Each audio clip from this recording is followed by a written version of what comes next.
Appreciate it. What's the number now? Yo, 21. You old enough to get your driver's license? Old enough for that, for sure. Old enough for my driver's license. No, thank you guys for the birthday wishes. It's a great, always great for me. I've always worked on my birthday, so it's always been training camp. So that's the normal for me. Everybody always asks, "Hey, what are you doing for your birthday?"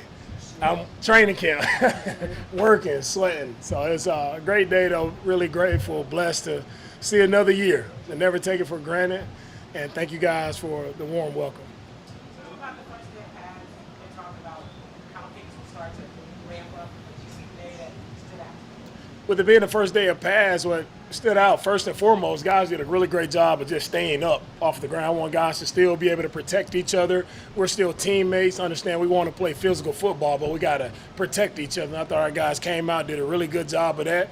And you can see our running backs really running the football, how it will look, playing physical behind their pass. I thought those guys, Chubb did a really good job today with a couple runs, also Jawar. So, and our defense as well, they stepped up, played physical, nice. Couple nice thuds, nice tackles in there, so I'm excited. First day of pads, everybody was safe. That's my so I'm happy to get out clean today. Coach, I know you spoke on Saturday about Joe Mixon.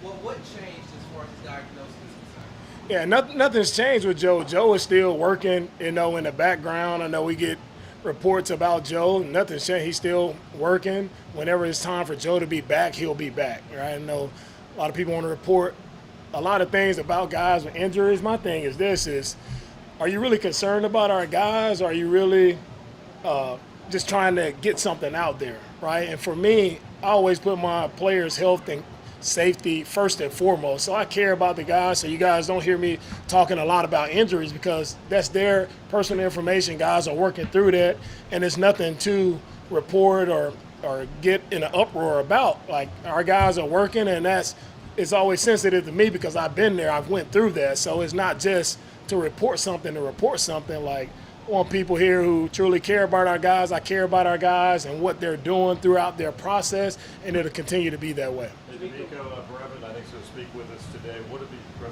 you seen from him now that he's healthy and when healthy? What can he bring to this offense? Yeah, what I've seen from Brevin, man, he's excited to be back on the field playing football.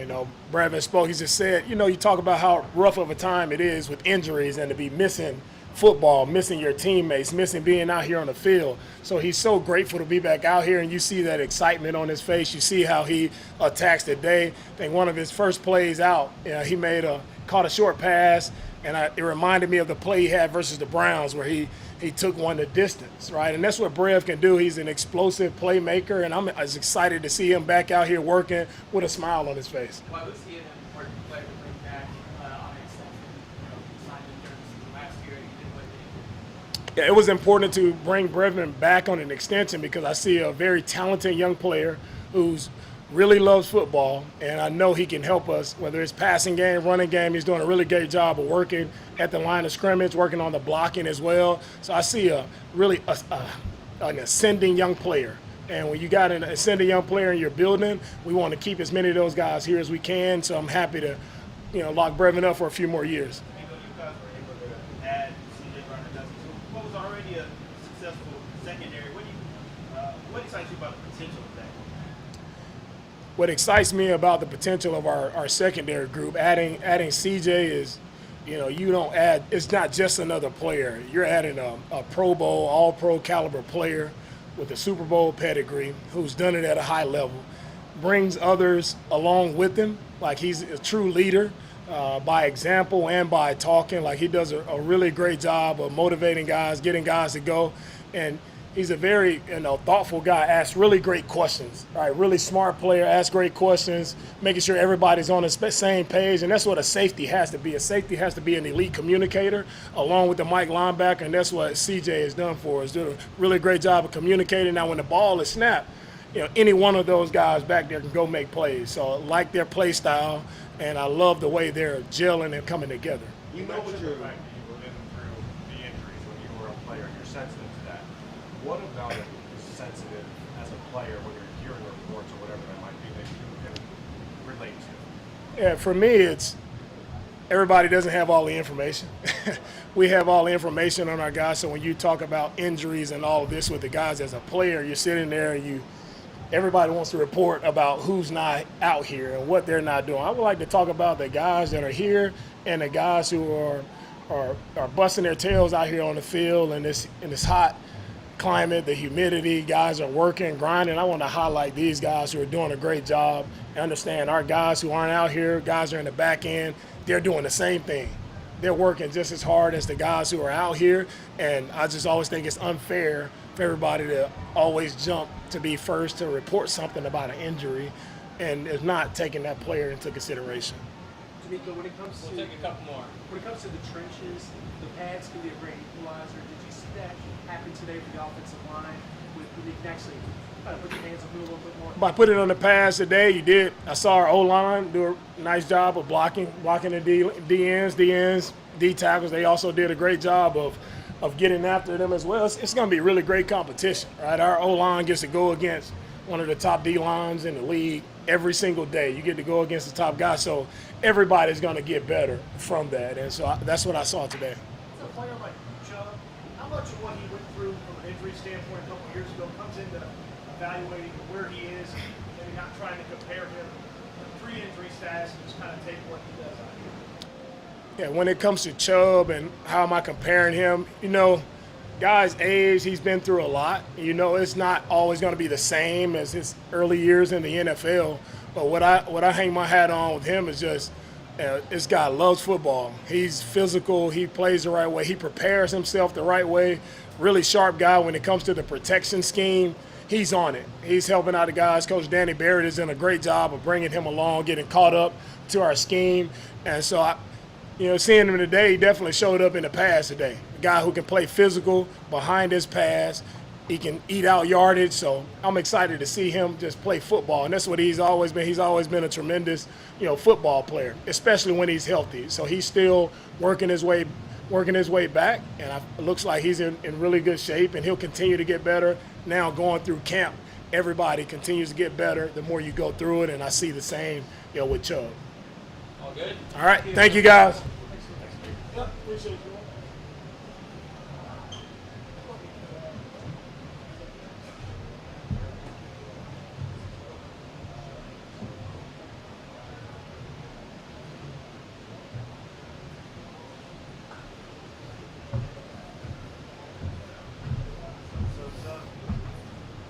What's the biggest difference you see from you were here for the start of D'Amico to now walking in year 3? What's the biggest difference you see walking here now as compared to when you first started? The culture's set now.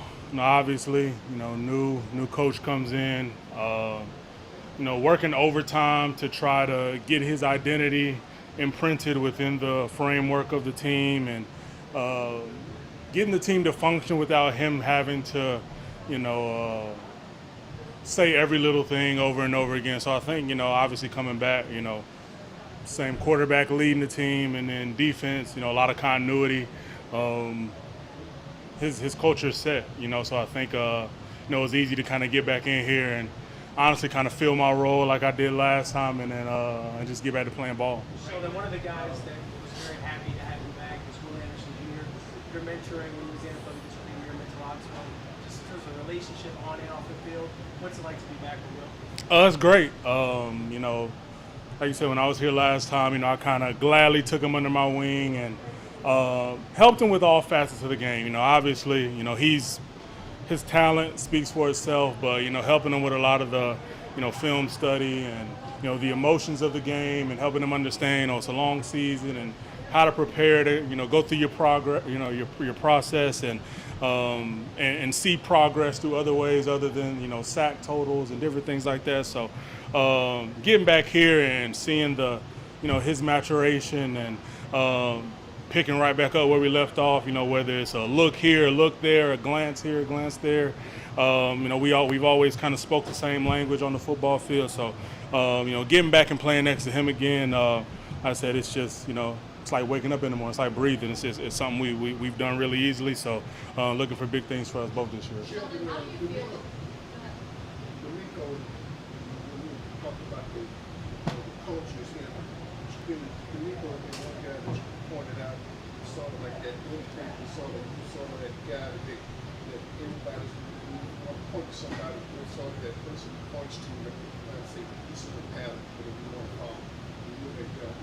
Yeah, listen, I appreciate that. I think I think I've always taken pride in doing things the right way. I think coming in and when I had a chance to talk to D'Amico prior to my first time coming here, I could just tell. Again, I've known people that played for him, know people that knew him personally, and then getting the chance to talk to him and talk ball with him, talk philosophy with him. I understood we saw things the same, and then understanding when I came here the first time, it was going to be a young team. It was going to be a group full of guys who didn't necessarily understand what it was like to win. And win at this level and win at a high level. So coming in, I've always done my best. I'm not a big rah-rah guy. Don't do a whole bunch of talking. Honestly, most guys have probably never seen me do more than a head nod, what's up, or yo. That's about all I got for people most times. But just with them pulling guys aside, or we're in between drills, or just sitting at the lunch table or something, just being able to kind of talk guys through what it's like to be successful for a long time in this league, and what it's going to take for us to continue to grow and get to that next level. So I take pride in being a voice of reason for D'Amico within the locker room and amongst these players. So it looks like you're back to your old self. What did you go through last year? What were some things that was adversity that you experienced? Yeah. Process getting back to everything? Yeah, so dealt with some health stuff last year. I won't too much deep dive into it. I kind of hit on, I guess, the biggest one that kind of took me out of playing, which was I ended up having a shingles outbreak and viral meningitis at the same time. And that kind of knocked me out for a while. So, a lot of people don't know, and a lot of people thought, what type of illness or what type of thing could have someone out for this long. And, a lot of people don't know I was literally laying horizontal in my house, in a dark house, for probably about a month and a half before I could really even sit up without, feeling kind of crazy. So went through all that. Throughout the process of that, I started the season last year probably around 300 pounds. By the end of dealing with all of that, along with some other things, I was probably down to 255, so lost all my strength, lost all the weight, power.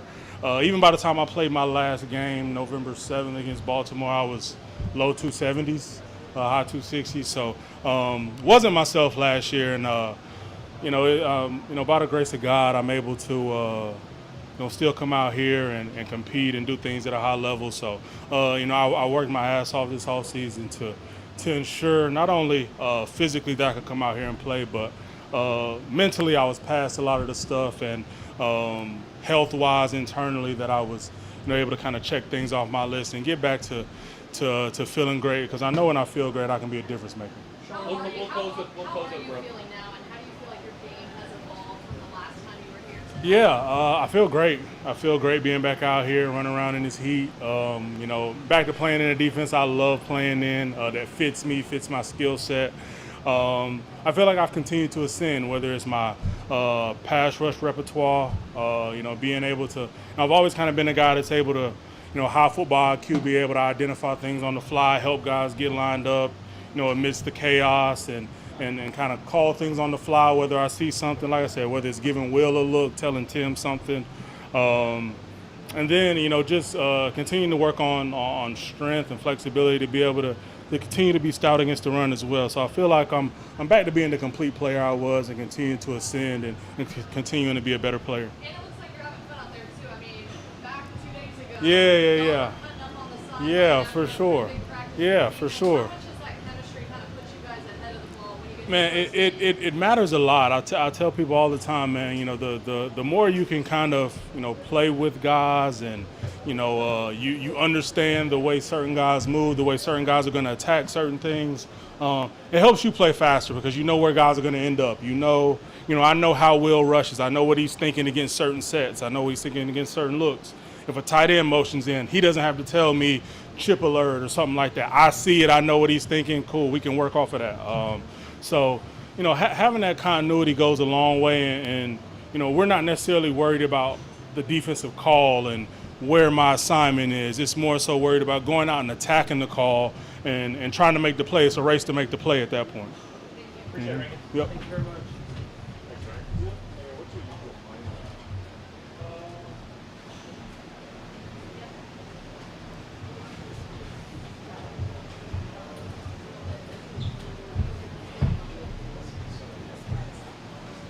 Y'all good? Yeah, y'all good. When you look at your adjustment, and D'Amico was talking today about playing behind your pads or running and eating up yards. How are you feeling out there? Do you feel like you're getting back to your old self? Yeah, I feel good. It's been great to get a chance to come out here and play some more football. It's been a while for me, so I love it out here. It's been great getting back. What do you like most about this offense and how you fit into it? I love most about the guys that surround me in the huddle. The big guys up front, the receivers, tight ends, and and CJ. I mean, a bunch of guys who play with intent, who love to practice, love to work hard and get better every day. What have your conversations been with the new OC, Nick Haley, kind of what his vision is for you? Yeah, I tell you, Nick, he's very smart. He's super intelligent. He loves ball. He's always thinking of the next play, and it's been great to work with him. Coach Barry said that if you are the only difference between you and Woody is when y'all take y'all jerseys off. That's how he's able to tell the difference between you all. Both Georgia boys both play the same. How much does that mean to you to be able to give back to a rookie like Woody Marks and help him come up through the ranks? Yeah, it's super important to me. Not only that, but Woody is a Georgia boy, so definitely like a brother to me already. So he's been great. He's super smart too, and he's super athletic, super fast. I mean, he can run the ball, he can catch the ball, he can do everything you ask him to do. So he's a great player who I look forward to watching. Do you see the similarities? Yeah, I do. On the field, how often do you feel like your pre-injury self when you're out there? Well, what do you mean? Like, is there ever a moment where you're like, okay, injury's behind me, like I feel great today? Yeah, I mean, that was 2 years ago, so I'm getting over the hump. I'll just come out here and try to be best I can. How much does getting these elevated first team reps kind of help you get used to this new team and get used to this new offense? It helps a lot. I need every rep I can get. It's been a while. I've been played. I got hurt last December, so I've been in pads since. So it's great to get out here, get a chance, get passed on, get hit, move around a little bit. When you spend your entire career in one place, how would you describe that process of transitioning from a new city, new organization, and trying to learn everything on the phone? It is a process. I was where I was for about 7 years, so I got very comfortable and used to things there, how things are done there. So the part of small things is like learning how they do this, how they do that. How much time you have before practice. And this is small things that I got to get used to. Other than that, I mean, the guys have embraced me. I know a bunch of guys on the team. I knew some of the coaches too. So I mean, it's been fun. And what stands out about just the city and just the organizations that you've been? Well, for one, it's hot and it's humid. That's the biggest difference between here and Cleveland. But other than that, I mean, the city's nice. It's cool, nice, a lot of traffic, I guess. But other than that, I mean, I'm enjoying it here. Out there, I think as a veteran, you know when to cut and loose. Long time till the first game. Do you feel the explosiveness, the twitchiness kind of coming back? You know your body. You know when you're cutting and doing things at the highest of levels. How do you feel like you're gonna ramp up the process? It's going good. It's hard to get a burst when the defense is playing so good over there. But I mean, other than that, every chance I get to get a quick 10-yard burst after the play's done, I can just anything I can to get in better shape. Obviously, Joe's going through something he's recovering, but how much has he helped you and the other Who was running that? guys? Joe. Yeah. How much has he helped you and the other running guys behind the scenes? When he's not practicing. Yeah, he's super helpful. Joe's a vet too. He's been in the game a long time. He's always there for us. Anything we need, he has our back. Yeah, that was my question. Cool. Thank y'all. Thank y'all. He said sorry. He said sorry. And then I started talking. I don't know what's up with you Chronicle guys lately, Say y'all. Good, y'all. How y'all doing? good to have you back. Appreciate you, bro. What does it feel like to be back out there doing what you love to do? Man, it feels unbelievable, bro. 10 months of, just isolation, just being in the house and being here was tough, bro. Like, being back out here on the field, and it's hot and it's competitive, but man, I don't take it for granted, bro. It just feels so good to be, back with my teammates. Did you learn anything about yourself last year when you were out away from everybody?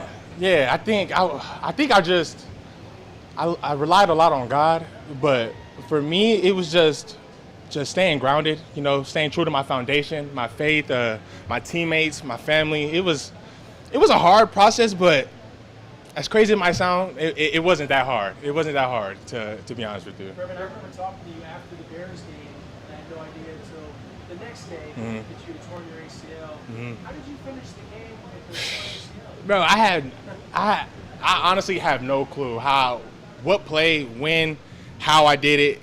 It was just one of those things that, your adrenaline is running so hard, and you just find out the next day, like, your ACL's torn. It was, honestly, I'm still kind of like shocked about it. Still to this day, like, dang, I tore my ACL and had no clue. So it was pretty crazy.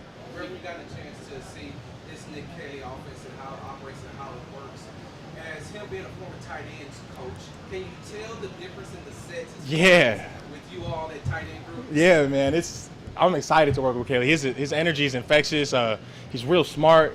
He's real passionate to have the offensive coordinator be a tight ends coach, and he's constantly, coming over to our individuals, and he's constantly coming into our tight end room to just, check in with us. It's awesome, bro. I'm excited to work with him and see how this offense progresses throughout the year. Miko called you an ascending player just a few moments ago.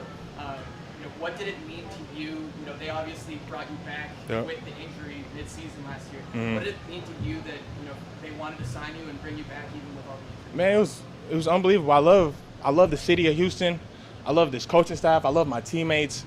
For them to re-sign me, and have faith in me that, I could be somebody that they can rely on to make plays on Sundays, that they can look to their left or to the right and know that I'm gonna do my job. It's unbelievable, man. I love the city of Houston. I love this coaching staff, and I never take it for granted, just being here. You've been out here for all 5 practices. Did you already feel it, or is there a point you feel like you're you again? Oh, I've been feeling like I'm me from the jump, bro. Honestly, from the first practice, I was ready to go. Like, in spring, I was ready to go. I was running routes in spring, and I hit 21.7 miles per hour at one point in my RTF training. Like, man, I'm ready to go. I'm faster. I'm stronger. I've been able to sit back and watch the game from a different point of view. So, man, I'm ready to go. I'm ready to just play on Sundays. Reverend, as a group, you, Dalton, Cade, the other guys, how strong do you feel like it is? If you guys have a little chip on your shoulder, some people said, "Oh, what about the tight end spot?" Yeah. For the Texans? Yeah, no, we have an unbelievable group. I think